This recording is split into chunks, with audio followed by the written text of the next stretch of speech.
तो अब हम पढ़ेंगे कि यहाँ पर जो है कीरत जो है वह उदय सिंह को टोकरी में करके राजमहल के बाहर ले गया है। और यहाँ पर शामली काफ़ी चिंतित है पन्ना की बातों को सुनकर, क्योंकि पन्ना कहती है कि वह अपने पुत्र का बलिदान चढ़ा देगी शरशैया पर, मतलब शैया पर क्या है, वह अपने पुत्र चंदन को सुला देगी। जब बनवीर आएगा तो उसे पता भी नहीं चलेगा क्रोध में कि कौन लेटा हुआ है, और वह चंदन को उदय सिंह सोचकर उस पर छुरा चला देगा। तो यह बात जो है शामली सुन भी नहीं पाती है, वह कब वहाँ से चली जाती है और इतने में चंदन का प्रवेश होता है। चंदन आकर कहता है, माँ देखा मेरे पैर में चोट लग गई, यह रक्त निकल रहा है। तो उसका पैर जो है पैर में चोट लगने के कारण कट गया है और खून निकल रहा है। पन्ना कहती है, कहाँ रक्त निकल रहा है, लाओ देखो मेरे लाल। ओहो, अंगूठे में ये चोट कैसे लगी, भला तुम्हारी अंगूठे में चोट कैसे लगी, रक्त निकल रहा। तो सामान्य रक्त को देखकर वह सहन नहीं करती, कितना रक्त निकल रहा है, लाओ इसे बांध दूँ। और फिर वह उस चोट को बांध देती है, मतलब साड़ी का छोर से क्या है कपड़ा फाड़ती है, अपने साड़ी के से कपड़ा जो है टुकड़ा निकालती है, फाड़ती है और उसके पैर में बांध देती है। सीधा पैर करो, हाँ ठीक, इसे बांध देती हूँ। बांधते हुए ये चोट कैसे लगी लाल, और पूछती है कि भला तुम्हें यह चोट कैसे लगी। तब चंदन उत्तर देता है, मैं जैसे ही भोजन करके उठा माँ, सज्जा ने कहा कि महल के चारों तरफ सिपाही इकट्ठे हो रहे हैं। तो सज्जा ने क्या कहा, भोजन करके जब उठा तो सज्जा ने कहा चारों तरफ, महल के चारों तरफ क्या है, सिपाही हैं। तो मैं देखने के लिए ऊपर के झरोखे में चढ़ गया। तो वह सिपाहियों को देखने के लिए ऊपर चढ़ जाता है झरोखे पर।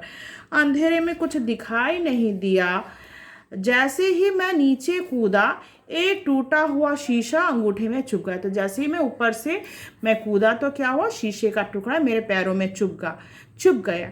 कोई बात नहीं है माँ, रक्त तो निकला ही करता है, पर ये सिपाही महल के चारों तरफ क्यों इकट्ठे हो रहे हैं। वो माँ से पूछता है कि भला ये सिपाही जो हैं वे महल में क्यों इकट्ठे हुए हैं। तब पन्ना कहती है, आज नाच रंग का दिन है ना, आज फंक्शन हो रहा था, नाच गान हो रहा था, दीपदान हो रहा था ना, इसी कारण यहाँ पे महल में काफ़ी लोगों का आना जाना रहा है। वही सब देखने के लिए आए होंगे, ज़रूर यही सब देखने के लिए आए हैं, या फिर सोना ने उन्हें बुलाया होगा, वह नीचे नाच रही होगी, या तो फिर नीचे नाच रही है, सोना ने ही क्या है उन सिपाहियों को बुलाया होगा। तब चंदन उत्तर देता, माँ सोना अच्छी लड़की नहीं है। सीधा कहती है कि क्या कहता है कि सोना अच्छी लड़की नहीं है, मैं कल इससे कहूँगा माँ कि कुंवर जी को अपना नाच ना दिखाया करे। तो इस प्रकार क्या है, अपना नाच ना दिखाया करे, मैं कुंवर जी से कहूँगा, मुझे बिल्कुल अच्छा नहीं लगता, उनका मन आखेट करने में नहीं लगता।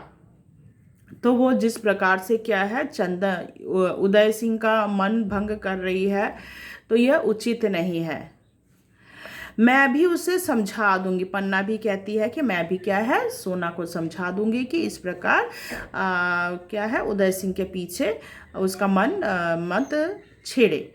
चंदन, कुंवर जी कहाँ है माँ, आज भोजन में भी साथ नहीं चले, भोजन भी नहीं खाने गए, कुंवर जी कहाँ है। तब पन्ना कहती कहीं सो रहे होंगे।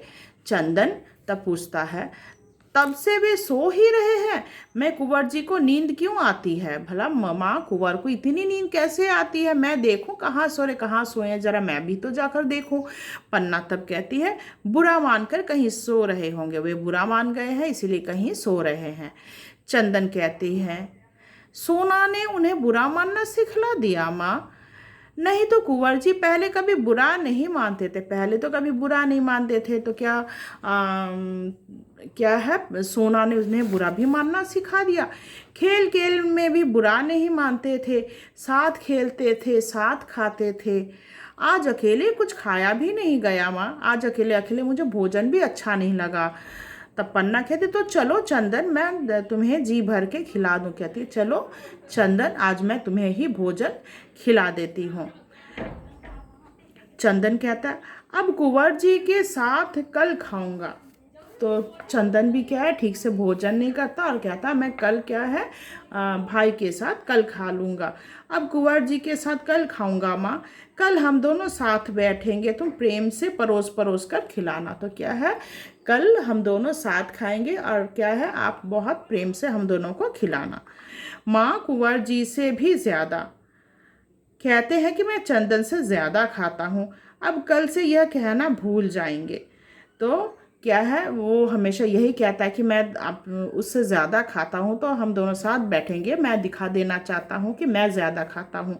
तो और कहकर वह हंसने लगता है। क्यों है ना माँ, और कहता माँ मैं ठीक बोल रहा हूँ ना कि दोनों क्या है, हम दोनों क्या करेंगे, कल एक साथ खाएंगे, तो क्या है उसमें ज़्यादा मज़ा आएगा। पन्ना कहती है ठीक है लाल। माँ चंदन कहता माँ अच्छी तरह से क्यों नहीं बोलती, क्या बात है, तुम इतनी उदास उदास सी हो, ठीक से बातें नहीं कर रही हो, और तुम्हारी आंखें, तुम्हारे आंखों में पानी कैसा माँ, ये तुम्हारी आंखों में आखिर क्या बात है माँ, तुम्हारे आंखों से इस प्रकार आंसू क्यों बह रहा है।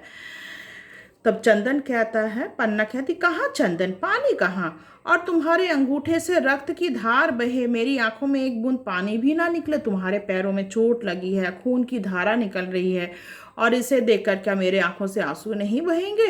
तब चंदन कहता है, ओहो माँ, तुम तो बातें करने में बड़ी अच्छी हो, जब से बड़ा होकर बहुत सी जागीरें जीतूंगा माँ, तो मैं तुम्हारे लिए एक मंदिर बनवाऊंगा, जब मैं जागीर जीतूंगा तो क्या करूंगा, तुम्हारे लिए क्या बनाऊंगा, मंदिर बनाऊंगा, देवी के स्थान पर तुझको बिठलाऊंगा। तो बेटा क्या कहता, माँ देवी के स्थान पर, मंदिर में क्या है, देवी के स्थान पर तुझको बिठाऊंगा और तुम्हारी पूजा करूंगा, तुम अपनी पूजा करने दोगी ना, तो तुम्हारी पूजा करने दोगी।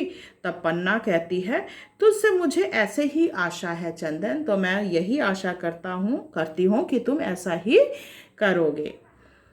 तब चंदन कहता है यह मत समझना कि माँ कि मैं जागीरें नहीं जीत सकता, मत सोचो कि मैं छोटा हूँ, उस जंगली खरगोश की तरह तेजी से दौड़ सकता हूँ। तो मैं किसकी तरह दौड़ सकता हूँ, जंगली खरगोश की तरह तेज दौड़ सकता हूँ, आसमान तक धावा बोल सकता हूँ, मैं आसमान तक जाकर क्या कर सकता हूँ, धावा बोलता हूँ। तब पन्ना कहती है अब बहुत बातें ना करो चंदन, रात अधिक हो रही है, सो जाओ, भी काफ़ी रात हो गई है, जाकर तुम सो जाओ। और इतने में क्या है, दरवाजे में क्या है, मतलब वहाँ पर क्या है, आहट सुनाई पड़ती है, आवाज़ सुनाई पड़ती है। और तब चंदन पूछता है माँ माँ देखो उस दरवाजे से कौन झांक रहा है। तब उसे ऐसा लगता है कि दरवाजे से कोई झांक रहा है। तब पन्ना कहती है कीरत बारी होगा, अरे बेटा तू सो जा, ज़रूर बारी होगा, तुम्हारा भोजन उठाने आया होगा, मैं देखती हूँ।